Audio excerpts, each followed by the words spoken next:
ਜਿਹੜਾ ਪਾਕਿਸਤਾਨ ਵੱਲੋਂ ਪੁਲਵਾਮਾ ਅਟੈਕ ਕੀਤਾ ਗਿਆ ਉਸ ਤੋਂ ਬਾਅਦ ਉਸ ਦਾ ਜਵਾਬ ਦੇਣ ਲਈ ਹਿੰਦੁਸਤਾਨ ਵੱਲੋਂ ਵੀ ਇੱਕ ਸਰਜੀਕਲ ਸਟ੍ਰਾਈਕ 3 ਕੀਤੀ ਗਈ, ਜਿਸ ਦੇ ਵਿੱਚ ਭਾਰਤ ਦਾ ਦਾਅਵਾ ਹੈ ਕਿ ਅਸੀਂ ਪਾਕਿਸਤਾਨ ਦੇ 300 ਤੋਂ ਵੱਧ ਬੰਦੇ ਨੇ ਜਿਹੜੇ ਮਾਰ ਗਿਰਾਏ ਨੇ।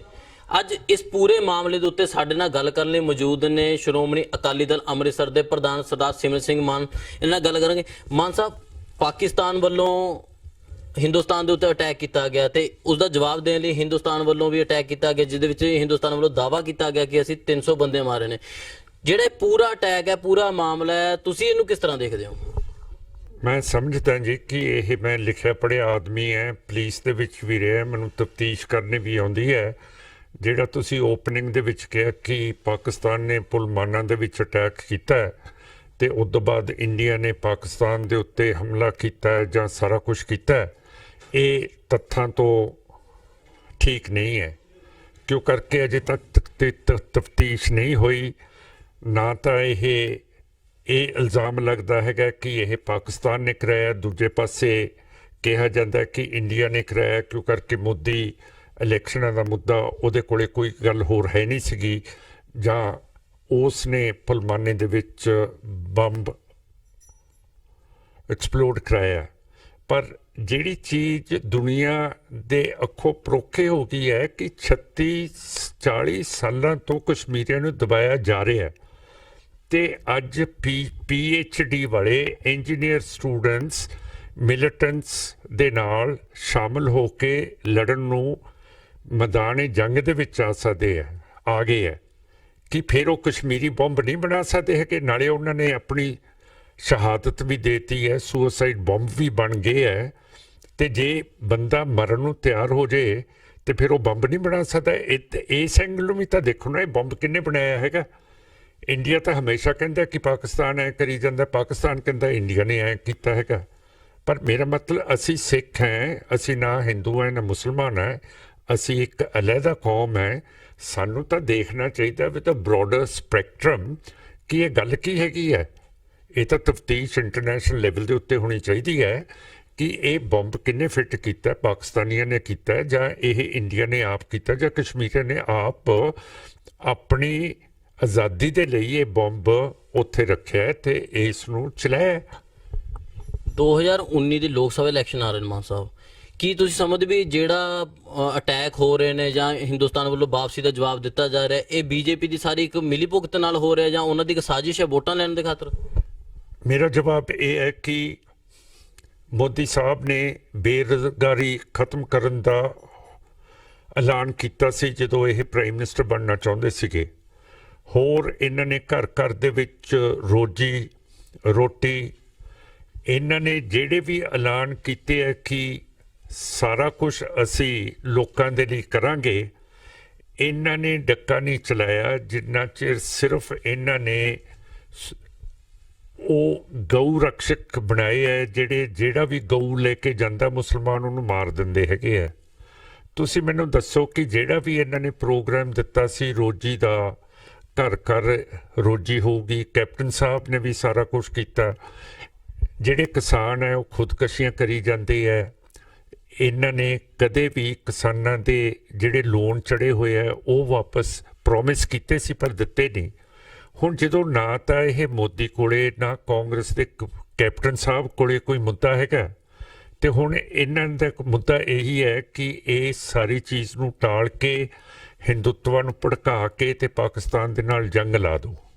ਹੁਣ ਕੈਪਟਨ ਸਾਹਿਬ ਵੀ ਕਹਿੰਦੇ ਆ ਕਿ ਜੇ 40 ਬੰਦੇ ਪਾਕਿਸਤਾਨ ਨੇ ਕਸ਼ਮੀਰ ਦੇ ਵਿੱਚ ਮਾਰਤੇ ਆ ਤੇ ਸਾਨੂੰ 82 ਉਹਨਾਂ ਦੇ ਮਾਰ ਦੇਣੇ ਚਾਹੀਦੇ ਸੀ। ਦੱਸੋ, ਇੱਕ ਪੜ੍ਹਾ ਲਿਖਿਆ ਕੈਪਟਨ ਸਾਹਿਬ ਹੈ, ਚੀਫ ਮਿਨਿਸਟਰ ਹੈ, ਇਹੋ ਜਿਹਾ ਵਾਹਿਆਤ ਬਿਆਨ ਕੋਈ ਦੇ ਸਕਦਾ? ਕੋਈ ਰਿਸਪੌਂਸਿਬਲ ਬੰਦਾ? ਮੇਰਾ ਮਤਲਬ ਕਿਸੇ ਨੂੰ ਮਾਰਨਾ ਜਾਇਜ਼ ਹੈ ਜਿੰਨਾ ਚਿਰ ਇਹ ਕੈਪਟਨ ਸਾਹਿਬ ਦਾ ਤੇ ਇਹ ਕੈਪਟਨ ਸਾਹਿਬ ਦੀ ਸਲਾਹ ਹੀ ਨਹੀਂ ਲਈ ਗਈ ਉੱਥੇ ਸੈਂਟਰ ਦੇ ਵਿੱਚ ਕਿ ਜੰਗ ਲਾਈਏ ਕਿ ਨਾ ਲਾਈਏ। ਹੁਣ ਅਸੂਲ ਦੇ ਮੁਤਾਬਕ, ਕੌਨਸਟੀਟਿਊਸ਼ਨ ਦੇ ਮੁਤਾਬਕ ਜੰਗ ਤਾਂ ਲੱਗ ਸਕਦਾ ਹੈ ਕਿ ਪ੍ਰਾਈਮ ਮਿਨਿਸਟਰ ਮੋਦੀ ਦੀ ਇੱਕ ਕੈਬਨਿਟ ਕਮੇਟੀ ਹੈ, ਉਹਦੇ ਹਿੱਸੇ ਦੇ ਵਿੱਚ ਇੱਕ ਛੋਟੀ ਜਿਹੀ ਕਮੇਟੀ ਔਨ ਸਿਕਿਉਰਿਟੀ ਹੁੰਦੀ ਹੈ ਤੇ ਉਸ ਕਮੇਟੀ ਦੇ ਵਿੱਚ ਸਿੱਖਾਂ ਦਾ ਤਾਂ ਨੁਮਾਇੰਦਾ ਹੈ ਨਹੀਂ ਸੀਗਾ। ਇਹ ਤਾਂ ਸਿਰਫ ਹਿੰਦੂਤਵ ਤੇ ਹਿੰਦੂਆਂ ਨੇ ਜੰਗ ਲਾਤਾ ਮੁਸਲਮਾਨਾਂ ਦੇ ਨਾਲ। ਇਹਨਾਂ ਦੀ 1300 ਸਾਲ ਤੋਂ ਪੁਰਾਣੀ ਦੁਸ਼ਮਣੀ ਹੈ ਤੇ ਇਹ ਵਿੱਚ ਇਸ ਤਰ੍ਹਾਂ ਹੀ ਕਰੀ ਜਾਂਦੇ ਹੈਗੇ ਆ।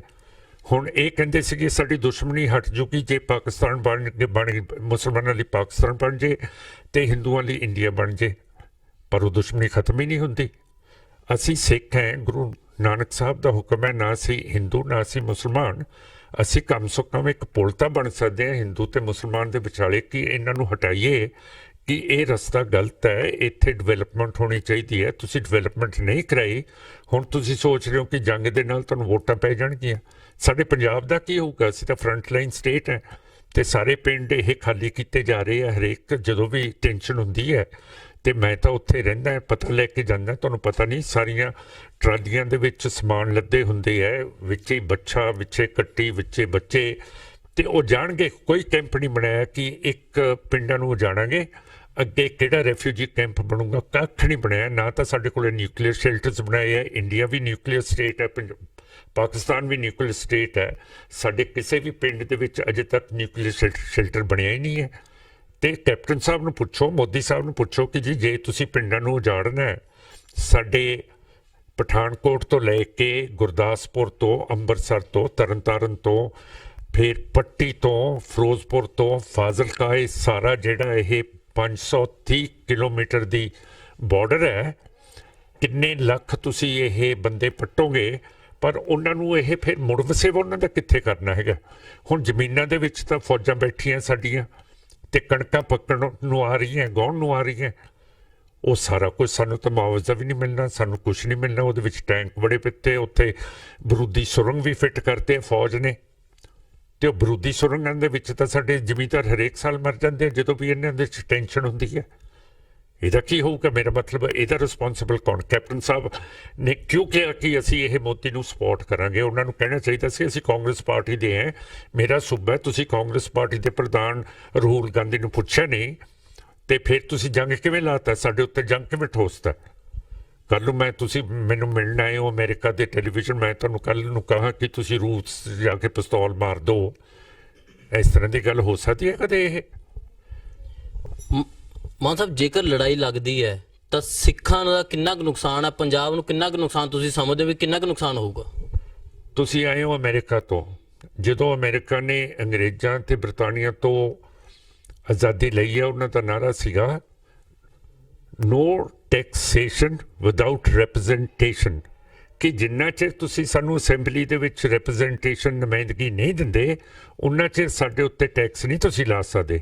ਇਹੀ ਨਾਰਾ ਸਾਡਾ ਹੈਗਾ ਸਿੱਖਾਂ ਦਾ, ਕਿ ਜਦੋਂ ਸਾਨੂੰ ਪੁੱਛਿਆ ਹੀ ਨਹੀਂ ਕਿ ਜੰਗ ਲਾਈਏ ਨਾ ਲਾਈਏ, ਕੈਬਨਿਟ ਕਮੇਟੀ ਦੇ ਵਿੱਚ ਸਿੱਖ ਹੀ ਨਹੀਂ ਬਿਠਾਇਆ ਸਿਕਿਉਰਿਟੀ ਦੇ ਵਿੱਚ, ਤੇ ਆਪਸ ਆਪ ਇਹ ਹਿੰਦੂ ਤੇ ਮੁਸਲਮਾਨ ਨੇ ਜੰਗ ਲਾ ਲਿਆ ਹੈ, ਤੇ ਅਸੀਂ ਤਾਂ ਤੁਹਾਡੀ ਸੁਲ੍ਹਾ ਕਰਾ ਸਕਦੇ ਹਾਂ, ਅਸੀਂ ਜੰਗ ਦੇ ਵਿੱਚ ਨਹੀਂ ਹਿੱਸਾ ਲੈ ਸਕਦੇ ਹੈਗੇ।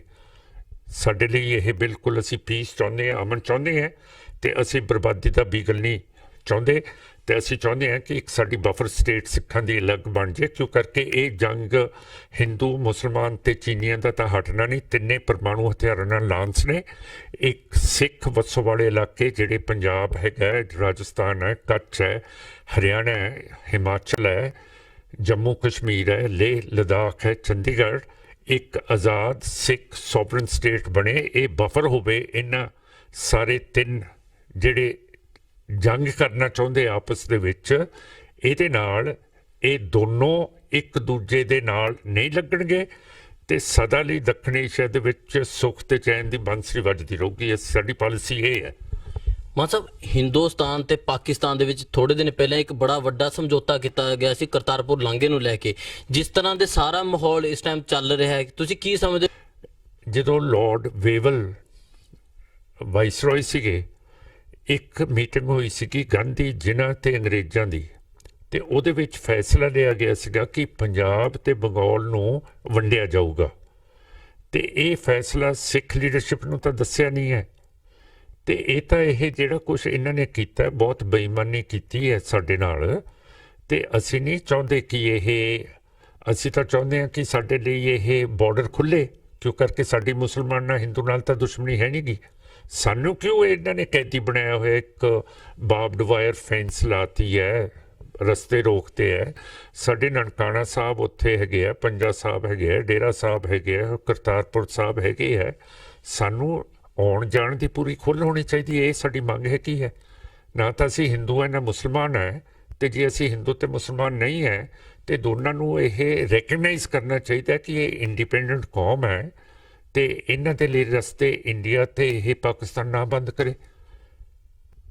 ਹਾਂ ਸਾਹਿਬ, ਜਿਹੜਾ ਇਹ ਅਟੈਕ ਹੋਇਆ ਇਹਦੇ ਵਿੱਚ ਤੁਸੀਂ ਹਿੰਦੁਸਤਾਨ ਦੀਆਂ ਸਰਕਾਰਾਂ ਦਾ ਤੇ ਮੀਡੀਆ ਦਾ ਕਿਹਦਾ ਰੋਲ ਦੇ ਸਮਝਦੇ ਹੋ ਕਿ ਸਭ ਤੋਂ ਵਧੀਆ ਰਿਹਾ, ਤੇ ਕਿਹਦਾ ਰੋਲ ਹੈ ਜਿਹੜਾ ਸਭ ਤੋਂ ਨਿੰਦਣਯੋਗ ਰੋਲ ਨੂੰ ਆਪਾਂ ਸਮਝ ਲਈਏ ਕਿ ਜੋ ਹਿੰਦੁਸਤਾਨੀਆਂ ਦੇ ਨੂੰ ਖਰਾਬ ਕਰਨ ਵਾਲਾ ਮਾਹੌਲ ਸੀ? ਦੇਖੋ, ਜਿਹੜਾ ਮੀਡੀਆ ਹਿੰਦੁਸਤਾਨ ਦਾ ਸੀਗਾ ਉਹਨਾਂ ਤੇ ਬਿਲਕੁਲ ਹਿੰਦੁੱਤਵਾ ਦੇ ਫੱਟੇ ਡਾ ਤੇ ਇਹ ਬਿਲਕੁਲ ਉਧਰ ਵੱਲ ਚੱਲਿਆ। ਉਹਨਾਂ ਨੇ ਕੋਈ ਦਲੀਲ ਦੀ ਗੱਲ ਨਹੀਂ ਕੀਤੀ, ਕੋਈ ਅਮਨ ਦੀ ਗੱਲ ਨਹੀਂ ਕੀਤੀ, ਐ ਗੱਲਾਂ ਕੀਤੀਆਂ ਕਿ ਜਿਵੇਂ ਬਸ ਅਸੀਂ ਪਾਕਿਸਤਾਨ ਨੂੰ ਹਰਾਇਆ ਹੀ ਹਰਾਇਆ ਹੈਗਾ। ਇਹ ਬਹੁਤ, ਤੇ ਮੋਦੀ ਤੇ ਹਿੰਦੁੱਤਵਾ ਦੇ ਲੋਕਾਂ ਨੇ, ਬੀਜੇਪੀ ਆਰਐਸਐਸ ਨੇ ਵੀ ਇਹ ਬਹੁਤ ਮਾੜਾ ਕੀਤਾ ਕਿ ਜਿਹੜੇ ਜੰਗ ਦਾ ਮਾਹੌਲ, ਜਿਹੜੇ ਇਲੈਕਸ਼ਨ ਦੇ ਪ੍ਰੋਮਿਸਿਸ ਕੀਤੇ ਸੀ ਉਹ ਫੇਲ ਹੋ ਗਏ ਹੈ ਤੇ ਉਹਦੇ ਬਦਲੇ ਲੋਕਾਂ ਨੂੰ ਲੜਾਉਣਾ ਚਾਹੁੰਦੇ ਹੈ। ਤੇ ਸਾਡੇ ਸਿੱਖ ਵਸੋਂ ਵਾਲੇ ਇਲਾਕੇ ਜਿਹੜੇ ਮੈਂ ਦੱਸਿਆ ਇਹਨਾਂ ਨੂੰ ਮੈਦਾਨੇ ਜੰਗ ਬਣਾਉਣਾ ਚਾਹੁੰਦੇ ਹੈ ਤੇ ਆਪ ਇਹ ਯੂਪੀ, ਬਿਹਾਰ, ਸਾਰੇ ਪਾਸੇ ਇਹ ਠੀਕ ਠਾਕ ਰਹਿਣਾ ਚਾਹੁੰਦੇ ਹੈ। ਤਾਂ ਅਸੀਂ ਨਹੀਂ ਚਾਹੁੰਦੇ ਕਿ ਇਹ ਜਾਂ ਤਾਂ ਇੱਥੋਂ ਦੀ ਪ੍ਰੈਸ ਹੈ ਇਹ ਇੰਡੀਪੈਂਡੈਂਟ ਨਹੀਂ ਹੈ ਤੇ ਨਾ ਹੀ ਇੰਡੀਪੈਂਡੈਂਟ ਤਰੀਕੇ ਦੇ ਨਾਲ ਇਹਨਾਂ ਨੇ ਜੰਗ ਦਾ ਫੈਸਲਾ ਕੀਤਾ। ਹੁਣ ਜਿਹੜੀ ਇੰਡੀਆ ਦੀ ਪ੍ਰੈਸ ਹੈ, ਮਾਫ ਕਰਨਾ, ਉਹ ਕਹਿੰਦੀ ਹੈ ਕਿ ਜਿਹੜਾ ਅਭਿਨੰਦਨ ਪਾਇਲਟ ਸਕੁਆਡਰਨ ਲੀਡਰ ਵਾਪਸ ਕੀਤਾ ਹੈ ਇਹ ਪਾਕਿਸਤਾਨ ਦੀ ਮਜਬੂਰੀ ਸੀ, ਕਿਉਂ ਕਰਕੇ ਜਨੀਵਾ ਕਨਵੈਨਸ਼ਨਸ ਕਹਿੰਦੀ ਹੈ ਕਿ ਇਹ ਪਾਇਲਟ ਵਾਪਸ ਕਰਨਾ ਹੀ ਕਰਨਾ ਹੈ। ਇਸ ਤਰ੍ਹਾਂ ਨਹੀਂ ਹੁੰਦਾ। ਜਦੋਂ ਵਾਰ ਖਤਮ ਹੋ ਜਾਂਦਾ ਹੈ ਉਦੋਂ ਇੱਕ ਪੀਸ ਨੈਗੋਸ਼ੀਏਸ਼ਨਸ ਹੁੰਦੀਆਂ ਟੇਬਲ ਦੇ ਉੱਤੇ, ਦੋਨੋਂ ਜੰਗੀ ਮੁਲਕ ਉੱਥੇ ਸਾਈਨ ਕਰਦੇ ਕਿ ਸਾਡਾ ਅਮਨ ਹੋ ਗਿਆ, ਸਾਡਾ ਪੀਸ ਹੋ ਗਿਆ, ਤੇ ਉਸ ਨੂੰ ਕਹੀਦਾ ਅੰਗਰੇਜ਼ੀ 'ਚ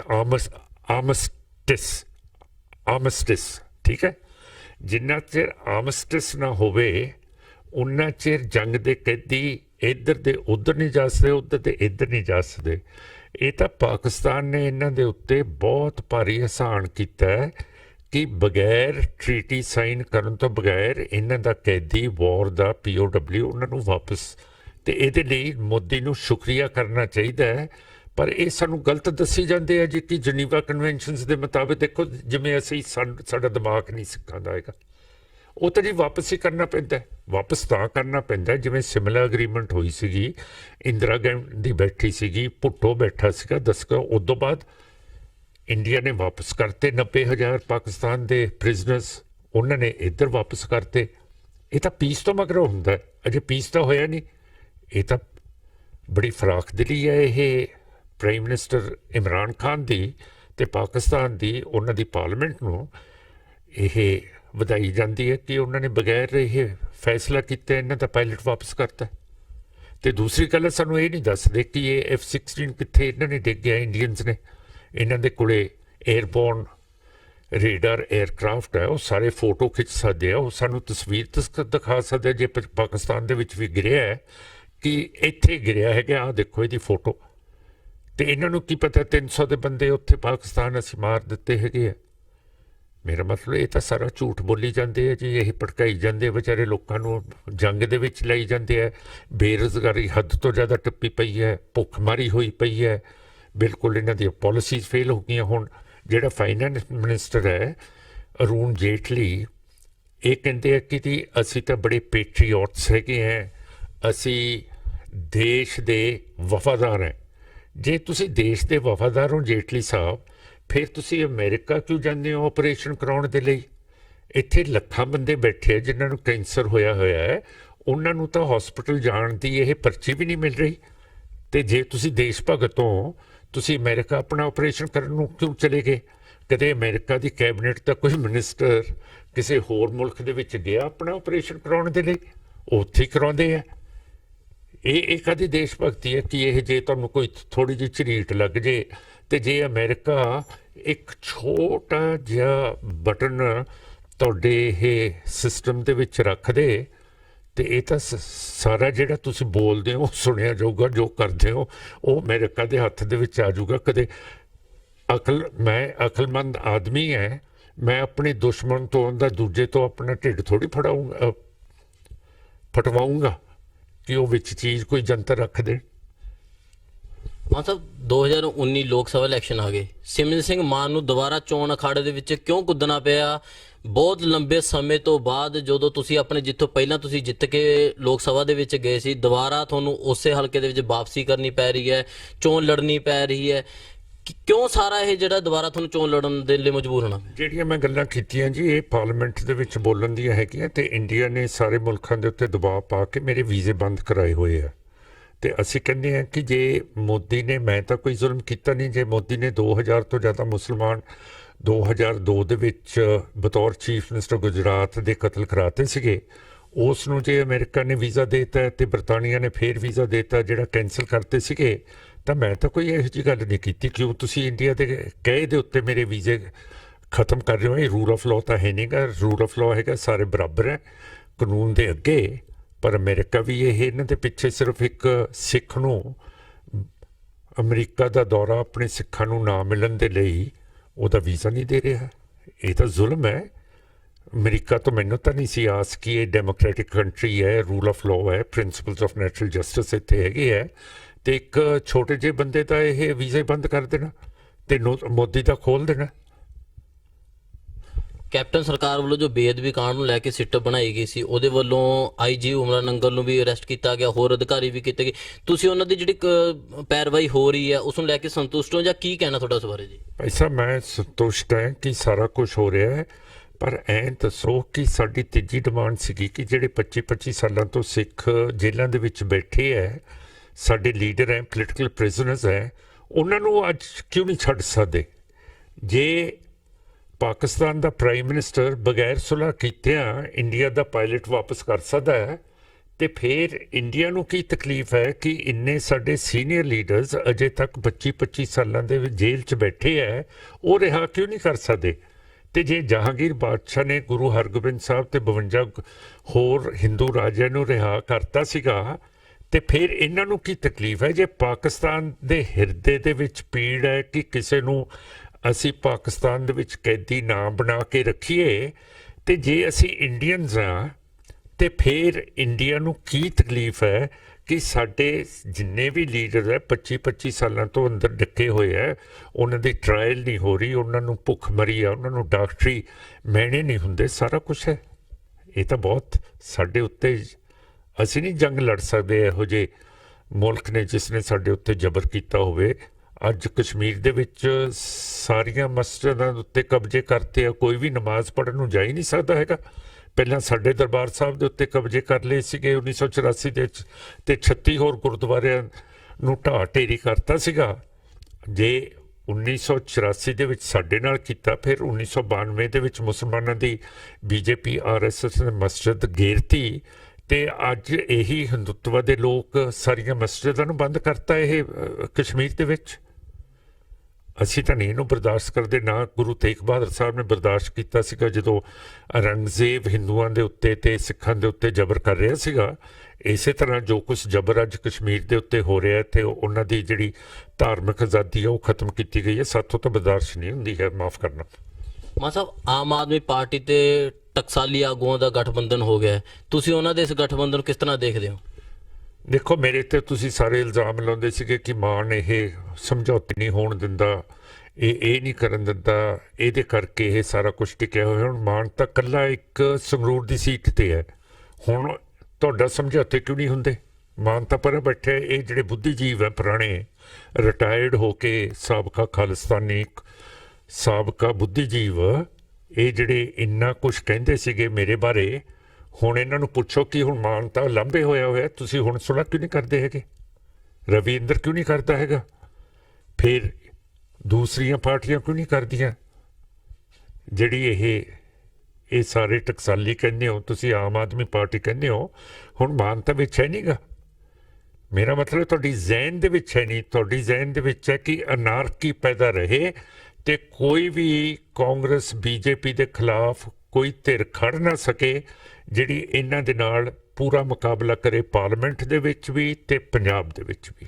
ਸ਼੍ਰੋਮਣੀ ਅਕਾਲੀ ਦਲ ਅੰਮ੍ਰਿਤਸਰ ਦਾ ਕਿਸੇ ਪਾਰਟੀ ਦੇ ਨਾਲ ਕੋਈ ਗਠਬੰਧਨ ਹੋ ਸਕਦਾ? ਕੋਈ ਹੈ ਆਉਣ ਵਾਲੇ ਸਮੇਂ ਦੇ ਵਿੱਚ ਉਮੀਦ, ਜਾਂ ਕਿਸੇ ਹੋਰ ਪਾਰਟੀ ਨੇ ਤੁਹਾਡੇ ਤੱਕ ਅਪਰੋਚ ਕੀਤੀ ਵੀ ਸਾਡੇ ਨਾਲ ਗਠਬੰਧਨ ਕਰ ਲਓ? ਅਸੀਂ ਤਾਂ ਸਾਰਿਆਂ ਨੂੰ ਕਹਿੰਦੇ ਹਾਂ ਵੈਲਕਮ। ਅਸੀਂ ਤਾਂ ਇੱਕ ਸੀਟ ਲੜ ਰਹੇ ਹਾਂ, ਤੁਸੀਂ ਇਹ ਦੱਸੋ ਤੁਸੀਂ ਕਿਸ ਮੁੱਦੇ ਦੇ ਉੱਤੇ ਸਾਡੇ ਨਾਲ ਸਮਝੌਤਾ ਕਰਨਾ ਹੈ, ਅਸੀਂ ਬਿਲਕੁਲ ਤਿਆਰ ਹੈ।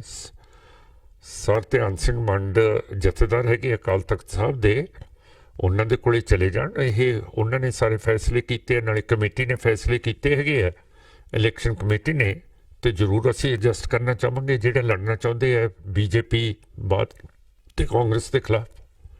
ਜੇਕਰ ਆਮ ਆਦਮੀ ਪਾਰਟੀ ਟਕਸਾਲੀ ਆਗੂ ਇਹ ਤੁਹਾਡੇ ਤੱਕ ਅਪਰੋਚ ਕਰਦੇ, ਜਾਂ ਲੋਕ ਇਨਸਾਫ ਪਾਰਟੀ ਹੈ, ਜਾਂ ਖੈਰੇ ਨਵੀਂ ਪਾਰਟੀ ਬਣਾਈ ਹੈ, ਉਹ ਪਾਰਟੀ ਤੁਹਾਡੇ ਤੱਕ ਅਪਰੋਚ ਕਰਦੇ, ਤੁਸੀਂ ਜਿਹੜੀ ਸ਼੍ਰੋਮਣੀ ਅਕਾਲੀ ਦਲ ਅੰਮ੍ਰਿਤਸਰ ਆ, ਕਿਹੜੀ ਪਾਰਟੀ ਨਾਲ ਗਠਬੰਧਨ ਕਰਨਾ ਜ਼ਿਆਦਾ ਚੰਗਾ ਸਮਝੂਗੀ? ਇਹ ਅਸੀਂ ਨਹੀਂ ਕਹਿ ਸਕਦੇ ਜੀ। ਸਾਡੇ ਲਈ ਸਾਰੀਆਂ ਪਾਰਟੀਆਂ ਠੀਕ ਹੈ, ਕੋਈ ਵੀ ਪਾਰਟੀ ਆਵੇ, ਪਰ ਹੁਣ ਸਾਡਾ ਨਾਂ ਨਾ ਲਾਏ ਕਿ ਇਹ ਅਕਾਲੀ ਦਲ ਅੰਮ੍ਰਿਤਸਰ ਤੇ ਮਾਨ ਅੜਿੱਕਾ ਹੈਗੇ ਆ। ਟੌੜੇ ਨੇ ਤਾਂ ਮੇਰਾ ਨਾਂ ਹੀ ਅੜਿੱਕਾ ਸਿੰਘ ਪਾਤਾ ਸੀਗਾ, ਹੈ ਨਾ। ਹੁਣ ਮਾਨ ਅੜਿੱਕਾ ਸਿੰਘ ਤਾਂ ਹੈ ਨਹੀਂਗਾ, ਉਹ ਤਾਂ ਕਹਿੰਦਾ ਕਰੋ ਜੋ ਮਰਜ਼ੀ ਹੈ, ਪਰ ਤੁਸੀਂ ਕਰ ਕਿਉਂ ਨਹੀਂ ਸਕਦੇ ਹੈਗੇ? ਇਹਦਾ ਮਤਲਬ ਹੈ ਤੁਹਾਡੇ ਮਨ ਦੇ ਵਿੱਚ ਕਾਲਜ ਸੀਗੀ ਉਦੋਂ, ਤੁਸੀਂ ਸਿਮਰਨਜੀਤ ਸਿੰਘ ਮਾਨ ਦੇ ਖਿਲਾਫ ਸੀਗੇ, ਨਾ ਕਿ ਤੁਸੀਂ ਕੋਈ ਕੰਸਟਰਕਟਿਵ ਕਾਰਵਾਈ ਕਰਨਾ ਚਾਹੁੰਦੇ ਸੀਗੇ। ਸ਼੍ਰੋਮਣੀ ਅਕਾਲੀ ਦਲ ਅੰਮ੍ਰਿਤਸਰ ਮਾਨ ਸਾਹਿਬ ਕਿੰਨੀਆਂ ਜਗ੍ਹਾ ਤੋਂ ਜਿਹੜੀ ਚੋਣ ਲੜੂਗੀ ਤੇ ਕਿਹੜੇ ਮੁੱਦਿਆਂ ਤੇ ਚੋਣ ਲੜੂਗੀ? ਅਸੀਂ ਪੰਜਾਬ ਦੇ ਮੁੱਦਿਆਂ ਦੇ ਉੱਤੇ ਲੜ ਰਹੇ ਹਾਂ, ਬੇਰੁਜ਼ਗਾਰੀ ਦੇ ਉੱਤੇ ਲੜ ਰਹੇ ਹਾਂ, ਕਿਸਾਨਾਂ ਤੇ ਇਹ ਜਿਹੜੇ ਆਪਣੇ ਰੰਗਰੇਟੇ ਸਿੱਖ ਹੈ, ਮੂਲ ਨਿਵਾਸੀ ਹੈ, ਜਿਨ੍ਹਾਂ ਦੇ ਘਰ ਬਾਰ ਹੈ ਨਹੀਂ ਗੇ, ਜਿਨ੍ਹਾਂ ਦੇ ਕੋਲੇ ਨੌਕਰੀਆਂ ਹੈ ਨਹੀਂ ਗੀਆਂ, ਤੇ ਪੰਜਾਬ ਦੇ ਪਾਣੀਆਂ ਦੇ ਮੁੱਦੇ ਦੇ ਉੱਤੇ ਤੇ ਜੰਗ ਦੇ ਖਿਲਾਫ ਅਸੀਂ ਲੜ ਰਹੇ ਹਾਂ ਆਪਣਾ ਇਲੈਕਸ਼ਨ।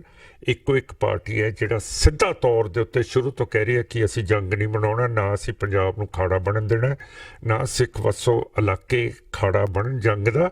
ਤੇ ਇੱਕੋ ਇੱਕ ਪਾਰਟੀ ਹੈ ਜਿਹੜੀ ਵਫਾਦਾਰ ਹੈ ਪੰਜਾਬ ਤੇ ਪੰਜਾਬੀਅਤ ਨੂੰ ਤੇ ਸਿੱਖ ਕੌਮ ਨੂੰ। ਮਾਨ ਸਾਹਿਬ ਜਿੱਦਾਂ ਦੇ ਹਾਲਾਤ ਨੇ ਹਿੰਦੁਸਤਾਨ ਤੇ ਤੁਸੀਂ ਹਿੰਦੁਸਤਾਨ ਦੀ ਸਰਕਾਰ, ਪਾਕਿਸਤਾਨ ਦੀ ਸਰਕਾਰ ਦੇ ਜਨਤਾ ਨੂੰ ਕੀ ਸੁਨੇਹਾ ਦੇਣਾ ਚਾਹੋਗੇ ਜੀ? ਅਸੀਂ ਤਾਂ ਸੁਨੇਹਾ ਦੇਣਾ ਚਾਹੁੰਦੇ ਹਾਂ ਕਿ ਮੋਦੀ ਸਾਹਿਬ ਛੇੜਖਾਨੀ ਨਾ ਕਰੋ, ਪਹਿਲਾਂ ਪਤਾ ਕਰ ਲਓ ਕਿ ਕਿੰਨੇ ਬੰਬ ਪੁਲਵਾਮਾ ਦੇ ਵਿੱਚ ਠੋਕਿਆ ਹੈ, ਫਿਰ ਅੱਗੇ ਚੱਲੀਏ। ਹੁਣ ਮੋਦੀ ਸਾਹਿਬ ਤੇ ਇੰਡੀਆ ਦੇ ਵਿੱਚ ਬਹੁਤ ਇਹਨਾਂ ਦੀ ਪਾਲਿਸੀ ਸਾਨੂੰ ਸਮਝ ਨਹੀਂ ਆਉਂਦੀ। ਹੁਣ ਜਿਹੜਾ ਜੈਸ਼ ਜਿਹੜਾ ਮੁਸਲਮਾਨਾਂ ਦੀ ਆਰਗੇਨਾਈਜੇਸ਼ਨ ਹੈ, ਹੁਣ ਇੰਡੀਆ ਕਹਿੰਦਾ ਹੈ ਕਿ UN ਸਿਕਿਉਰਿਟੀ ਕਾਉਂਸਲ ਨੇ ਉਸ ਦੇ ਉੱਤੇ ਬੈਨ ਲਾਤਾ, ਠੀਕ ਹੈ। ਸਾਰੇ ਮੁਲਕਾਂ ਨੂੰ ਕਹਿੰਦੇ ਆ ਕਿ ਉਹਦੇ ਤੇ ਤਾਂ ਬੈਨ ਲੱਗਿਆ। ਜੇ UN ਸਿਕਿਉਰਿਟੀ ਕਾਉਂਸਲ ਨੇ ਕਿਸੇ ਟੈਰਰਿਸਟ ਤਨਜ਼ੀਮ ਦੇ ਉੱਤੇ ਬੈਨ ਲਾਇਆ ਹੈ ਤੇ ਸਾਨੂੰ ਮੰਨਣਾ ਪਊਗਾ। ਪਰ ਦੂਜੇ ਪਾਸੇ ਉਹੀ UN ਸਿਕਿਉਰਿਟੀ ਕਾਉਂਸਲ ਦਾ ਹੁਕਮ ਹੈ, ਰੈਜ਼ੋਲੂਸ਼ਨ ਹੈ ਕਿ ਕਸ਼ਮੀਰ ਦੇ ਵਿੱਚ ਰਾਇਸ਼ੁਮਾਰੀ ਕਰਾਓ। ਉਹਦੇ ਖਿਲਾਫ ਰਾਇਸ਼ੁਮਾਰੀ ਨਹਿਰੂ ਨੇ ਜਾ ਕੇ ਕਰਾਈ ਸੀ, ਜਿਨ੍ਹਾਂ ਨੇ ਨਹੀਂ ਸੀ ਕਰਾਈ। ਪਰ ਉਹ ਕਹਿੰਦੇ ਉਹ UN ਸਿਕਿਉਰਿਟੀ ਕਾਉਂਸਲ ਦੀ ਰੈਜ਼ੋਲੂਸ਼ਨ ਅਸੀਂ ਨਹੀਂ ਮੰਨਦੇ, ਪਰ ਜੈਸ਼ ਦੇ ਖਿਲਾਫ ਜਿਹੜੀ ਸਿਕਿਉਰਿਟੀ ਕਾਉਂਸਲ ਦਾ ਮਤਾ ਉਹ ਮੰਨਦੇ ਆ। ਇਸ ਤਰ੍ਹਾਂ ਤਾਂ ਨਹੀਂ ਨਾ ਹੁੰਦਾ ਜੀ। ਇਹਨਾਂ ਨੂੰ ਤਾਂ ਐਕਸਪੋਰ ਕਰੋ ਕਿ ਇਹਨਾਂ ਦੀ ਪਾਲਿਸੀ ਅਨਾਰਕੀ ਪੈਦਾ ਕਰਨ ਵਾਲੀ ਹੈਗੀ ਹੈ, ਕਿ ਇਹਨਾਂ ਨੇ ਕਰਨਾ ਹੀ ਨਹੀਂ ਹੈ ਕੁਛ, ਬਹੁਤ ਕਮਜ਼ੋਰ ਹੋ ਗਏ। ਤਦੇ ਇਹਨਾਂ ਦੇ ਹਵਾਈ ਜਹਾਜ਼ ਪਾਕਿਸਤਾਨ ਨੇ ਠੋਕਤੇ ਆ। ਦੇਖੋ, ਤੇ ਬਹੁਤ ਬਦਨਾਮੀ ਦੀ ਗੱਲ ਹੈ ਕਿ 2 ਹਵਾਈ ਜਹਾਜ਼ ਪਾਕਿਸਤਾਨ ਨੂੰ ਦੱਸਣਾ ਚਾਹੀਦਾ ਕਿ ਦੂਜਾ ਹਵਾਈ ਜਹਾਜ਼, ਇੱਕ ਦਾ ਤਾਂ ਤੁਸੀਂ ਦੱਸਤਾ ਅਭਿਨੰਦਨ ਵਾਲਾ, ਦੂਜਾ ਕਿੱਥੇ ਗ੍ਰਸਤ ਕੀਤਾ। ਤੇ ਇੰਡੀਆ ਨੂੰ ਦੱਸਣਾ ਚਾਹੀਦਾ ਹੈ ਕਿ ਤੁਸੀਂ F-16 ਜਿਹੜਾ ਇਹਨਾਂ ਦਾ ਪਾਕਿਸਤਾਨੀਆਂ ਦਾ ਗਿਰਾਇਆ ਉਹ ਕਿੱਥੇ ਹੈ। ਹੁਣ ਇਹ ਕਹਿੰਦੇ ਹੈ ਕਿ ਅਮਰੀਕਾ ਦੀ ਪਾਲਿਸੀ ਹੈ ਕਿ F-16 ਅਮਰੀਕਾ ਦਾ ਜਹਾਜ਼ ਬਾਹਰ ਦੇ ਮੁਲਕ ਦੇ ਵਿੱਚ ਅਟੈਕ ਨਹੀਂ ਕਰ ਸਕਦਾ। ਹੁਣ ਤੁਸੀਂ ਦੱਸੋ, ਇੱਥੇ ਲੁੱਚੇ ਬੰਦੇ ਆ ਕੇ ਸਾਨੂੰ ਮਾਰਨ ਦੀ ਕੋਸ਼ਿਸ਼ ਕਰਨ, ਸਾਨੂੰ ਮਾਰਨ ਦਾ ਹਮਲਾ ਕਰ ਦੇਣ, ਤੇ ਅਸੀਂ ਉਹਨਾਂ ਤੋਂ ਨਾ ਮਰੀਏ, ਉਹਨਾਂ ਨੂੰ ਬਾਹਰ ਸਿੱਟੀਏ, ਅੱਧਿਆਂ ਨੂੰ ਠੋਕ ਦਈਏ, ਤੇ ਸਾਡੇ ਉੱਤੇ ਇਲਜ਼ਾਮ ਲਾਉਣ ਕਿ ਜੀ ਇਹਨਾਂ ਦੇ ਕੋਲ ਤਾਂ ਅਸਲੇ ਦਾ ਲਾਇਸੈਂਸ ਹੀ ਨਹੀਂ ਹੈ ਜਿਹਦੇ ਨਾਲ ਇਹਨਾਂ ਨੇ ਬਦਮਾਸ਼ ਮਾਰਤੇ ਆ। ਹੁਣ ਇਹ ਤਾਂ ਨਹੀਂ ਨਾ ਤੁਸੀਂ ਉਹਨਾਂ ਦੇ ਘਰ 'ਚ ਵੜ ਜਾਓ ਤੇ ਕੋਈ ਆਪਣਾ ਜਿਹੜਾ ਅਸਲਾ ਉਹਨਾਂ ਦੇ ਕੋਲ ਆ ਉਹ ਤੁਹਾਡੇ ਖਿਲਾਫ ਇਸਤੇਮਾਲ ਨਾ ਕਰਨ। ਇਹ ਤਾਂ ਦੱਸੋ ਮੈਨੂੰ, ਲੌਜਿਕ ਤਾਂ ਦੱਸ ਦਿਓ, ਇਹਦਾ ਦਲੀਲ ਦੱਸੋ ਕੀ ਹੈ ਇੰਡੀਆ ਦੀ ਕਿ ਤੁਸੀਂ ਉਹਨਾਂ ਦੇ ਘਰ ਦੇ ਵਿੱਚ ਘੁਸਪੈਠ ਕਰ ਗਏ ਹੋ ਤੇ ਉਹਨਾਂ ਨੇ ਮੁਕਾਬਲਾ ਤਾਂ ਕਰਨਾ ਹੀ ਹੈ, ਬੇਸ਼ੱਕ ਲਾਇਸੈਂਸੀ ਹੋਵੇ, ਬੇਸ਼ੱਕ ਗੈਰ ਲਾਇਸੈਂਸੀ ਹੋਵੇ। ਇਹ ਤੁਹਾਡੇ ਨਾਲ ਵੀ ਹੋਊਗਾ ਜੇ ਤੁਹਾਡੇ ਅੰਦਰ ਬਦਮਾਸ਼ ਆ ਜਾਣ ਤੇ ਬਾਅਦ ਦੇ ਵਿੱਚ ਹਕੂਮਤ ਕਹੇ ਕਿ ਜੀ ਤੁਸੀਂ ਤਾਂ ਇਹ ਤੁਹਾਡੇ ਕੋਲੇ ਤਾਂ ਲਾਇਸੈਂਸ ਹੈ ਨਹੀਂ ਸੀਗਾ, ਪਰ ਰਾਈਟ ਆਫ ਸੈਲਫ ਡਿਫੈਂਸ ਤਾਂ ਸਾਰਿਆਂ ਦਾ ਹੈਗਾ ਨਾ, ਕਿ ਅਸੀਂ ਮਰ ਜਾਈਏ ਜੇ ਇਹ ਬਦਮਾਸ਼ ਸਾਡੇ ਘਰ ਦੇ ਵਿੱਚ ਵੜ ਜਾਣ। ਮਾਨ ਸਾਹਿਬ, ਸੁਖਪਾਲ ਖਹਿਰਾ ਤੇ ਨਵਜੋਤ ਸਿੱਧੂ ਨੇ ਵੀ ਇੱਕ ਬਿਆਨ ਦਿੱਤਾ ਸੀ ਹਮਲੇ ਨੂੰ ਲੈ ਕੇ ਕਿ ਜੰਗ ਨਹੀਂ ਕਰਨੀ ਚਾਹੀਦੀ, ਬਹਿ ਕੇ ਗੱਲ ਕਰਨੀ ਚਾਹੀਦੀ ਹੈ। ਤੁਸੀਂ ਉਹਨਾਂ ਦੇ ਬਿਆਨ ਨਾਲ ਸਹਿਮਤ ਹੋ? ਕਿਉਂਕਿ ਉਸ ਤੋਂ ਬਾਅਦ ਉਹਨਾਂ ਨੂੰ ਦੇਸ਼ ਧਰੋਹ ਦਾ ਨਾਮ ਵੀ ਦਿੱਤਾ ਗਿਆ, ਉਹਨਾਂ ਦੇ ਪੋਸਟਰਾਂ ਦੇ ਉੱਤੇ ਕਾਲਖ ਵੀ ਲਗਾਈ ਗਈ। ਤੁਹਾਡੇ ਮੁਤਾਬਿਕ ਜਿਹੜਾ ਉਹਨਾਂ ਦਾ ਇਹ ਬਿਆਨ ਹੈ, ਕਿਸ ਤਰ੍ਹਾਂ ਦੇਖਦੇ ਤੁਸੀਂ ਉਹਨਾਂ ਦੇ ਇਸ ਬਿਆਨ ਨੂੰ? ਬਹੁਤ ਵਧੀਆ ਸਿੱਖ ਕੌਮ ਤੇ ਪੰਜਾਬ ਦੇ ਹਿੱਤ ਦੇ ਵਿੱਚ ਬਿਆਨ ਹੈਗੇ ਆ। ਜਦੋਂ ਮੈਂ ਕਹਿੰਦਾ ਸੀਗਾ ਬਾਰਡਰ ਓਪਨ ਕਰ ਦਿਓ, ਹਿੰਦੁਸਤਾਨ ਟਾਈਮਸ ਤੇ ਅੰਗਰੇਜ਼ੀ ਪੇਪਰਾਂ ਨੇ ਇਹ, ਜਦੋਂ ਮੈਂ ਜੇਲ੍ਹ 'ਚੋਂ ਆਇਆ ਸੀਗਾ, ਐਡੀਟੋਰੀਅਲਸ ਲਿਖਦੇ ਸੀਗੇ, ਟ੍ਰਿਬਿਊਨ ਨੇ, Hindustan Times, Times of India ਨੇ, ਇੰਡੀਅਨ ਐਕਸਪ੍ਰੈਸ ਨੇ, ਕਿ ਮਾਨ ਤਾਂ ਗਰਦਾਰ ਹੈ, ਮਾਨ ਟੈਰਰਿਸਟ ਹੈ। ਮੈਂ ਕਿਹਾ ਹਾਂ, ਮੈਂ ਗਰਦਾਰ ਹਾਂ, ਮੈਂ ਟੈਰਰਿਸਟ ਹਾਂ, ਹੋਰ ਦੱਸੋ ਹੋਰ ਕੀ ਕਹਿਣਾ? ਫਿਰ ਚੁੱਪ ਕਰ ਗਏ। ਮੈਂ ਕਿਹਾ ਅਸੀਂ ਪਾਕਿਸਤਾਨ ਕਿਉਂ ਨਹੀਂ ਜਾ ਸਕਦੇ? ਸਾਡਾ ਬਾਰਡਰ ਕਿਉਂ ਬੰਦ ਕੀਤਾ ਹੋਇਆ? ਸਾਡੀ ਸਾਰੀ ਉੱਥੇ ਕਲਚਰ ਉੱਥੇ ਹੈ, ਹਿਸਟਰੀ ਉੱਥੇ ਹੈ, ਬੋਲੀ ਉੱਥੇ ਹੈ, ਸਾਡਾ ਸਾਰਾ ਰਿਲੀਜਨ ਉੱਥੇ ਹੈ। ਅਸੀਂ ਪਾਕਿਸਤਾਨ ਕਿਉਂ ਨਹੀਂ ਜਾ ਸਕਦੇ ਹੈਗੇ? ਤੇ ਪਾਕਿਸਤਾਨ ਜਾਣ ਦੇ ਨਾਲ ਸਿੱਖ ਟੈਰਰਿਸਟ ਬਣ ਜਾਂਦਾ। ਜੇ ਹਿੰਦੂ ਆਪਣੇ ਘਰ ਦੇ ਵਿੱਚ ਜਾਂਦਾ ਹੈ ਤੇ ਉਹ ਬਦਮਾਸ਼ ਬਣ ਜਾਂਦਾ। ਆਪਣੇ ਘਰ ਦੇ ਵਿੱਚ ਜਾਣਾ ਤਾਂ ਇਹ ਕਿਸੇ ਦਾ ਫਰਜ਼ ਹੈ, ਤੇ ਆਪਣੇ ਵਿਰਸੇ ਦੇ ਵਿੱਚ ਜਾਣਾ ਇਹ ਸਾਰਿਆਂ ਦਾ ਫਰਜ਼ ਬਣਦਾ। ਮਾਨ ਸਾਹਿਬ, ਬਹੁਤ ਬਹੁਤ ਸ਼ੁਕਰੀਆ ਤੁਹਾਡਾ TV 84 ਨਾਲ ਗੱਲ ਕਰਨ ਦੇ ਲਈ। ਇਹ ਸਨ ਸਾਡੇ ਨਾਲ ਸ਼੍ਰੋਮਣੀ ਅਕਾਲੀ ਦਲ ਅੰਮ੍ਰਿਤਸਰ ਦੇ ਪ੍ਰਧਾਨ ਸਰਦਾਰ ਸਿਮਰਜੀਤ ਸਿੰਘ ਮਾਨ, ਜਿਨ੍ਹਾਂ ਨਾਲ ਵੱਖ-ਵੱਖ ਮੁੱਦਿਆਂ ਦੇ ਉੱਤੇ ਗੱਲ ਕੀਤੀ ਗਈ। ਬਾਕੀ ਹੁਣ ਆਉਣ ਵਾਲਾ ਸਮਾਂ ਦੱਸਦਾ ਹੈ ਕਿ ਸਮੇਂ ਦੀਆਂ ਸਰਕਾਰਾਂ ਨੇ ਜੋ ਆਪਣੇ ਵੋਟ ਬੈਂਕ ਬਚਾਉਂਦੀਆਂ ਨੇ ਜਾਂ ਆਪਣੇ ਦੇਸ਼ ਦੀ ਜਨਤਾ ਨੂੰ ਬਚਾਉਂਦੀਆਂ ਨੇ। TV 84 ਦੇ ਲਈ ਰਜੇਸ਼ ਕੋਹਲੀ, ਸੰਗਰੂਰ।